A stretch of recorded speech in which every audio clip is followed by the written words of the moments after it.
তো কি অবস্থা, কেমন আছেন? আমি ড্রামা সবুজ আর আজকে আলোচনা করব তাহলে কি সোনাল চৌহানকে বিয়ে করলেন সাকিব খান, এই বিষয়টি নিয়ে আজকের ভিডিওটি সম্পূর্ণ দেখুন, তাহলে এই বিষয়টি সম্পর্কে বিস্তারিত জানতে পারবেন।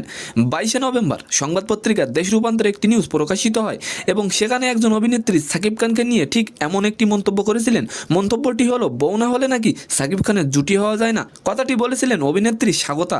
এখন আমার প্রশ্ন, তাহলে কি সাকিব খান সোনাল চৌহানকেও বিয়ে করেছেন? বিজনেস স্ট্যান্ডার্ড নামের একটি ইংরেজি গণমাধ্যমের সঙ্গে ভিডিও সাক্ষাৎকারে স্বাগতা একথা বলেন। বউ না হলে সাকিব খানের সঙ্গে অভিনয় করা যায় না। এ প্রসঙ্গে বলেন, আমি প্রচুর নাটকে কাজ করেছি, সিনেমা কাজ করা হয়নি। সাকিব খান তো অপুকে ছাড়া সিনেমা করবেন না, আর করলেন কার সাথে? বুবলির সাথে। দুজনেই সাকিবের ওয়াইফ, আর আমি তো ওনার ওয়াইফ হতে পারবো না, তাই আমিও সুযোগ পাবো না। আপনারা অবশ্যই কমেন্ট করে যাবেন উনি কি ঠিক কথা বলেছেন নাকি ভুল বলেছেন। স্বাগত আরও বলেন, সাকিবকে তার ভালোই লাগে, একটা মানুষ দীর্ঘ সময় ধরে লিড করছে, অবশ্যই সে একজন গুণী। সাকিবের বিরুদ্ধে এমন মন্তব্য করায় সাকিবের ভক্তরা এখন খেপেছেন তার উপর। তো আজকের ভিডিওটি কেমন লাগলো অবশ্যই কমেন্ট বক্সে জানাবেন, আর ভিডিওটি যদি ভালো লাগে অবশ্যই একটি লাইক দিয়ে আমাদের চ্যানেলটিকে সাবস্ক্রাইব করে দিবেন। ধন্যবাদ।